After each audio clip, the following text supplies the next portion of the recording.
Salut, c'est Quentin, bienvenue dans cette vidéo. Aujourd'hui, on va parler de logique entrepreneuriale et de logique managériale.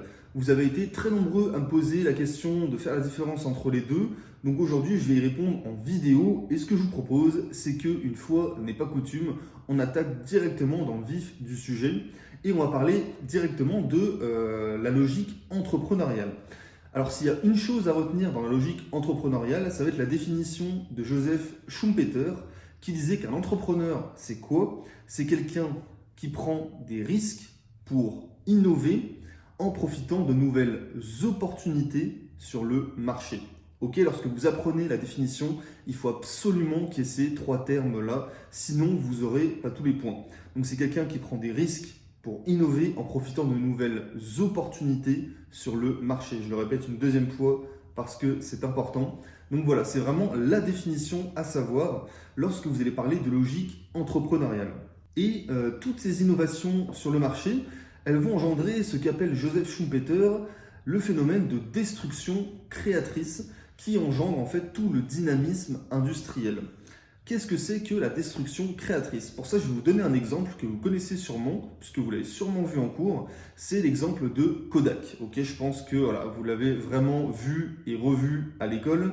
L'exemple de Kodak, c'est quoi? C'est l'entreprise d'appareils photo, il me semble, argentique, qui a disparu avec l'apparition du numérique.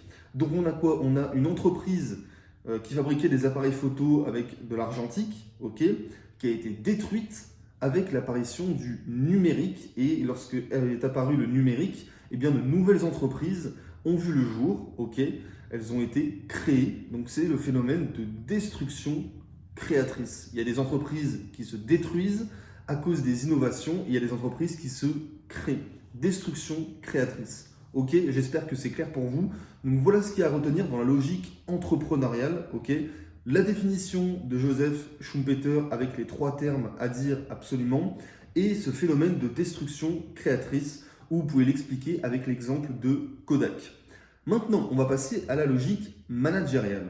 Souvent, le manager, ce n'est pas du tout le créateur de l'entreprise, simplement on lui confie les rênes de la structure pour la développer.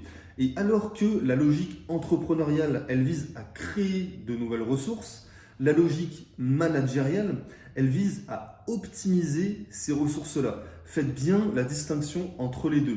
Il y en a une qui crée, il y en a une qui optimise. Maintenant qu'on a vu ce que c'était la logique entrepreneuriale, maintenant qu'on a vu ce que c'était que la logique managériale, eh bien, il est possible de concilier ces deux logiques-là, ok, la logique entrepreneuriale et managériale.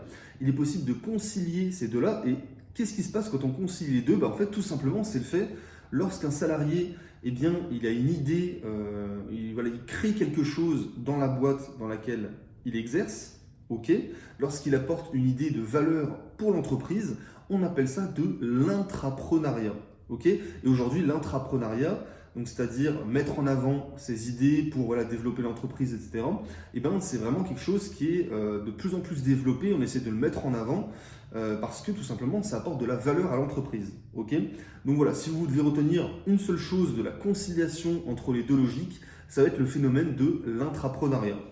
Voilà, maintenant vous savez déjà tout pour ce chapitre-là. Je vous avais dit, il n'y a pas énormément de choses à savoir. C'est pas très compliqué non plus, c'est simplement un petit peu de par cœur, un petit peu de compréhension. Mais voilà, en tout cas, faites bien la distinction entre la logique entrepreneuriale et la logique managériale. Il n'y a rien de très sorcier. Allez, je vous dis à bientôt dans une prochaine vidéo. Ciao, ciao.